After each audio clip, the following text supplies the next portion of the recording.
ఆడవాళ్ళకి బయట ప్రపంచమే కాదు, అంతర్జాల ప్రపంచంలో కూడా స్వేచ్ఛ లేదు.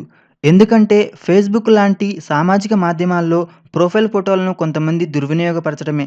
వాటిని మార్ఫింగ్ చేయడం లేదా వారి ఫోటోలతో ఫేక్ అకౌంట్‌లను క్రియేట్ చేసి అసభ్యకరమైన మాటలు మరియు పోస్ట్‌లతో తమని ఇబ్బంది పెడతారని వారు బాధపడుతున్నారు.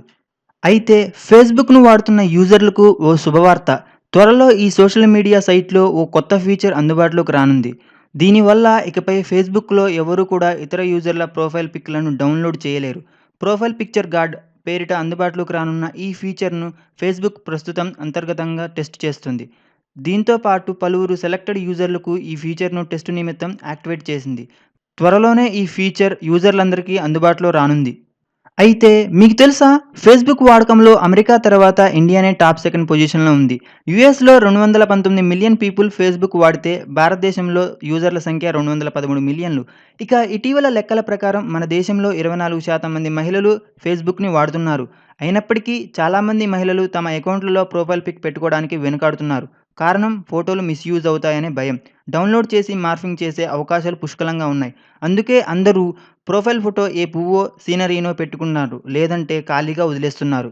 సామాజిక కట్టుబాట్లు తెంచుకొని సామాజిక మాధ్యమాల్లోకి వచ్చిన మహిళలకు రక్షణ లేకుండా పోయిందనేది వాస్తవం.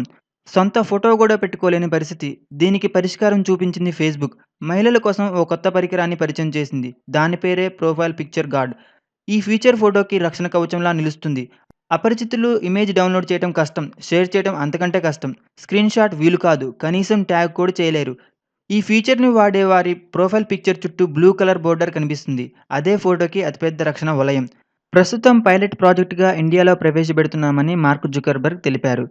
ఆడవారి ఇబ్బందిని గ్రహించి ఈ కొత్త ఫీచర్ డెవలప్ చేసినందుకు ఆడవారందరూ మార్క్ జుకర్బర్గ్‌కు కృతజ్ఞతలు తెలుపుకోవాలి.